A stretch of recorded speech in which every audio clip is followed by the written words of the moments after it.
Good evening, Professor Gabriel. Again, my name is Juan Pablo Morillo, and I just wanted to start off by saying thank you very much for allowing me to submit my assignments a little bit later, well, a lot later, and also for suggesting that I take the incomplete so it can give me a little more time to work on certain things on my paper and presentation. So thank you again. The reason I made this presentation, or I know you, on our syllabus it stated that we didn't need to do a presentation, or by means of using a PowerPoint and what have you. But I just thought that maybe this can help me because I did not participate, of course, or people didn't critique my presentation. So hopefully you like this presentation. It is a presentation. It took a lot of hard work, and hopefully you take notice of that too. And again, thank you for everything. So what I'm going to talk about is the NCAA and its relations to student athletes. And here goes my presentation. So hopefully you like it. Again, my name is Juan Pablo Morillo, and this is my master's project in management presentation, human resources and its relation to college athletes.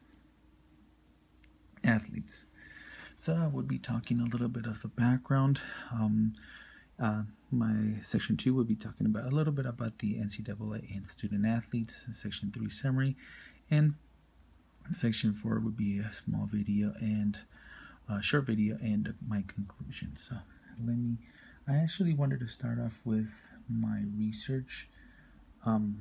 So then I'll start off with a little bit of the background and all that good stuff. Okay, so my methodology, my sampling design for my project, the sample group consists of 20 contributors that took my survey, was unlimited, as it circulated the survey on the online survey helpers, Survey Gizmo, reaching online networks throughout the APU and family of friends that have attended college. The total completed surveys I received were 20.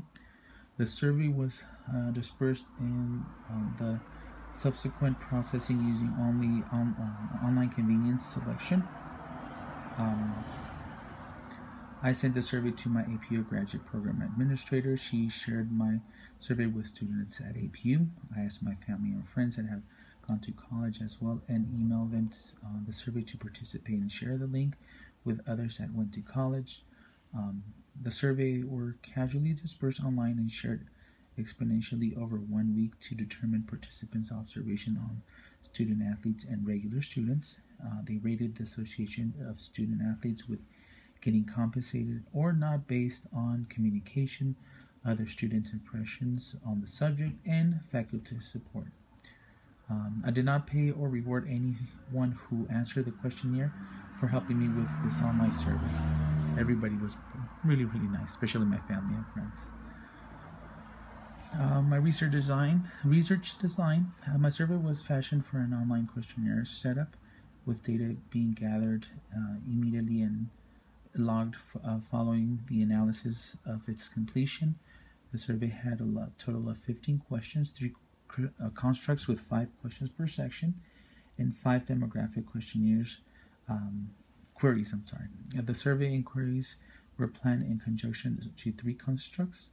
Demographics were crafted using multiple choice and fill-in-the-blank options. Questions were altered so that there was an equivalent spreading of each construct, and finish out the survey with 5 demographic questions. My data collection. I used, once I had received all the replies and figures, I then recorded the numbers and answers into the SPSS software worksheet, and was divided into different sections according to the 3 constructs and demographics. Number values were given to each multiple choice answer as follows: point and value scale. 1, strongly disagree. 2, disagree. 3, slightly disagree. 4, slightly agree. 5, agree. And 6, agree. My limitations. At this moment, I have only found one limitation to my findings. Furthermore, according to Chromebox Alpha, scale. Not all constructs are reliable, and the construct that is not reliable is the one that deals with communication. For that reason, my recommendations will address this concern and will focus on how to resolve and undertake the issue of communication within students, student athletes, and professors or faculty. Okay, in this paper and um, this presentation, I will address some of the concerns about human resources and its connection in the National Collegiate Association (NCAA) and university sports programs. In addition, in this project, I will present a much debatable and provocative dispute that has currently surfaced, which is that student athletes consider that they need to get compensated for representing their universities that they attend.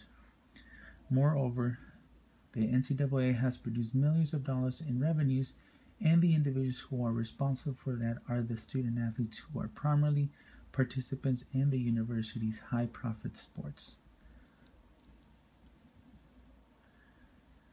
The universities are establishments that are searching for skilled athletes to attend their schools.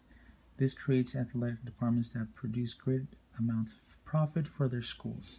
The NCAA argues that students are being compensated with college tuitions by the means of scholarships, which are awarded by both public and private universities for the student athletes' college education.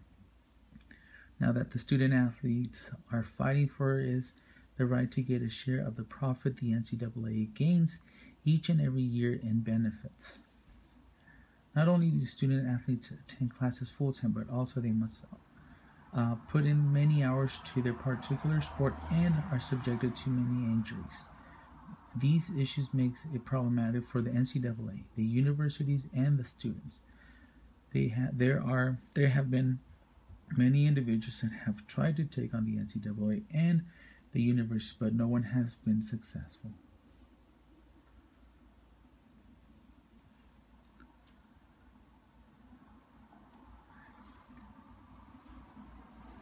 Many have tried and have not been successful in taking on the NCAA and its antics, like I've mentioned above. The NCAA and universities make millions of dollars that they are profiting from annually, and all of it is due to the student athlete that sacrifice their bodies, lives, and education. The NCAA and university also make a lot of their money from student athletes that bring more national recognition because of their association with these elite sports programs. As a result, this recognition allows for alum donations to increase, future enrollments are higher, and endorsement deals are immeasurable. Currently, things have been altered, which this is due to the aptitude of student athletes to speak up and voice their concerns in opposition to the NCAA.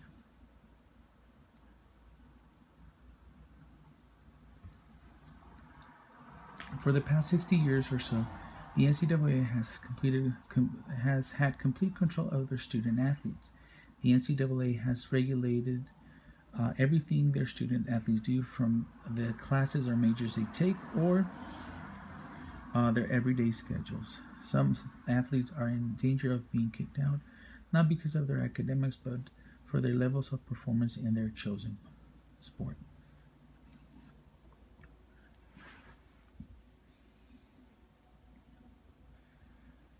One of the most pressing concerns in universities all across the nation is the number of students who do not graduate.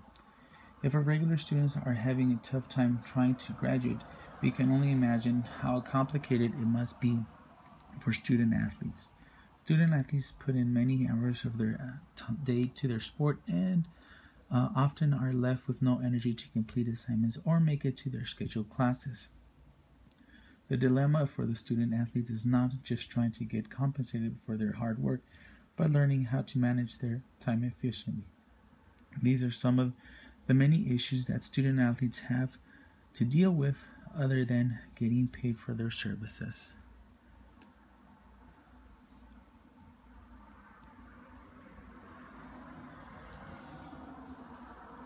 A sizable number of athletes would rather not burn up so many hours in the gym or the sports field. 29% of women basketball players in Division One, for instance, wish they could spend less time on court.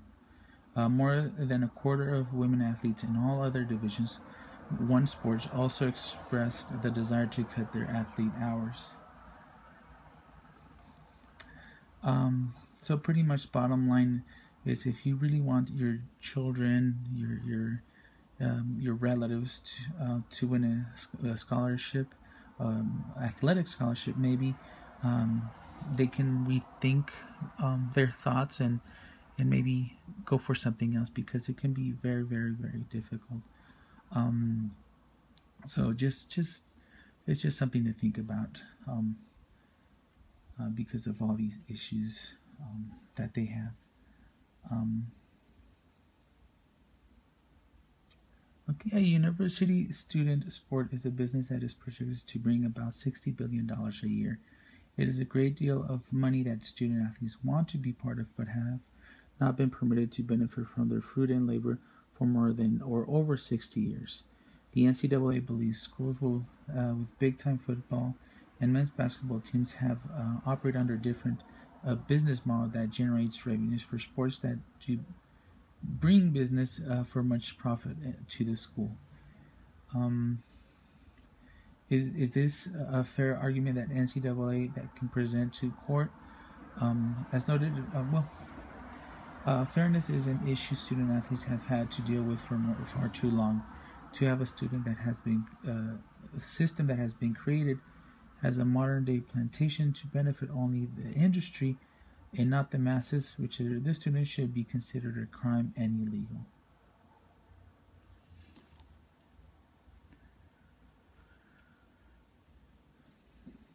There are many issues student athletes have to deal with, but there are some issues that require priority rather than others. Student athletes would also appreciate having improved medical attention and scholarship security.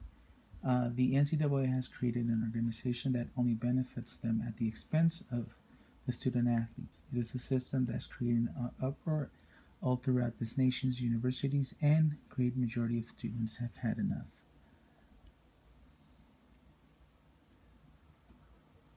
So, I would just not like to conclude yet, but I just want to show a little video about what this is all about. So just please enjoy the minute or two long video. Positions he's taken, and will stand by him, his teammates, and the Collegiate Athletes Players Association.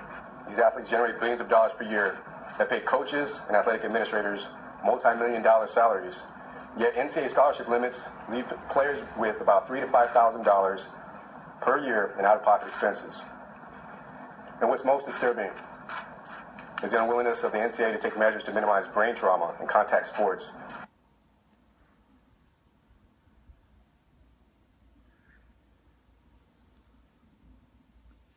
Well, based on my findings and my research, which you should see on my research paper. Didn't want to get too much into this presentation, but based on my findings, communication is the most important aspect of dealing with this issue.